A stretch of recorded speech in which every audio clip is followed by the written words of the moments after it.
sudah ketika dibuai cinta, hilang tenggelam di mama waktu yang mencengkam. Kasihku padamu takkan sedikit pun terpadam.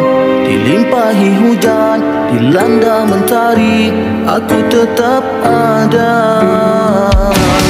Redupnya jiwa memandang wargamu, oh cinta,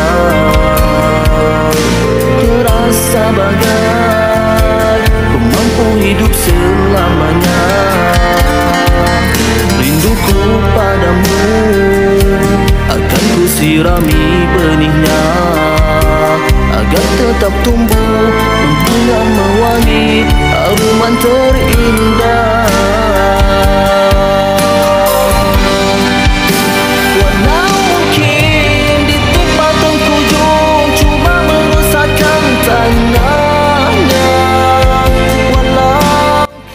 Seperti mana yang telah dipertontonkan kepada tuan-tuan dan puan-puan sebentar tadi, Pertubuhan Sahabat Amal Care Sungai Petani telah membeli kenderaan pacuan 4 roda pada tahun 2021 bagi memudahkan gerak kerja dan aktiviti untuk menyantuni golongan yang memerlukan, khususnya di kawasan Sungai Petani dan di kawasan luar daripada Sungai Petani. Untuk makluman semua, kenderaan ini masih lagi berbaki di bank sebanyak RM66,000.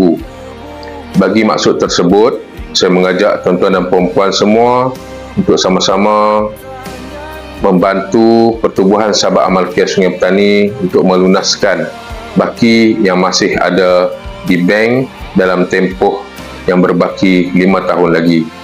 Semoga Allah Subhanahu Wa Taala sahajalah yang mampu membalas dan memberikan ganjaran pahala kepada tuan-tuan dan puan-puan di atas bantuan yang telah diberikan. Sekian, Assalamualaikum warahmatullahi wabarakatuh. Walau kemarau menimpa, cuba mengeringkan dahi.